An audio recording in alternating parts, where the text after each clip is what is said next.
before we got married, doctors said that there's no chance for us to ever have children. Absolutely no chance. It's like something that's been given authority over your life, then you've got no clue how to get away from it. 2 years into our marriage, we went to a doctor again, and they said that there's a 2% chance of us having a child. I wasn't too happy, but for some reason Hendrik was very excited. 2% is better than nothing at all, and I just figured God was doing something.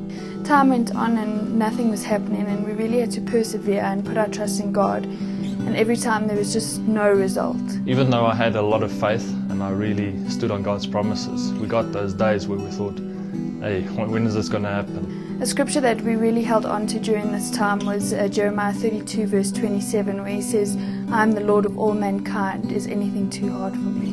Roughly a year later, we went for another checkup, and different doctor said to us, hey, we got 15% chance. Great.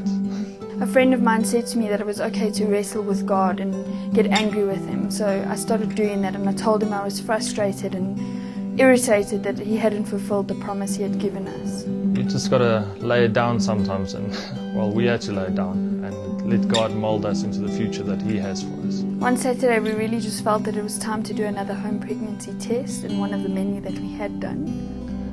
Well, I bought 2 pregnancy tests, and I think the reason for that was just to make sure that the result is correct, whichever way it went. I had the test in my hand, and I just prayed and said to God, if it's another disappointment, you're going to have to help me through this. I cannot do this on my own. The test, or should I say tests, both showed a positive sign, and they showed that we're going to have a baby. The wisdom of the world was not to tell people too early in case something happens with the pregnancy.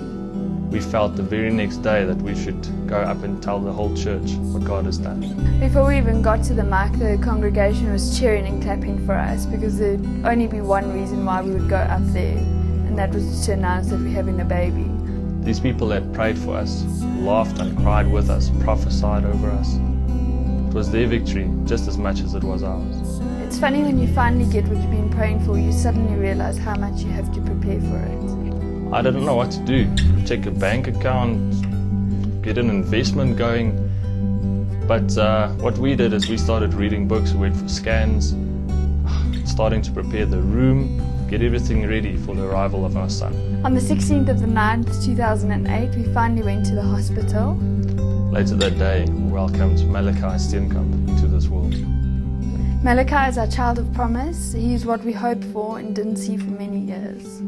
The promises of God is not always when we expect it, how we expect it, or where we expect it, but it is to be expected.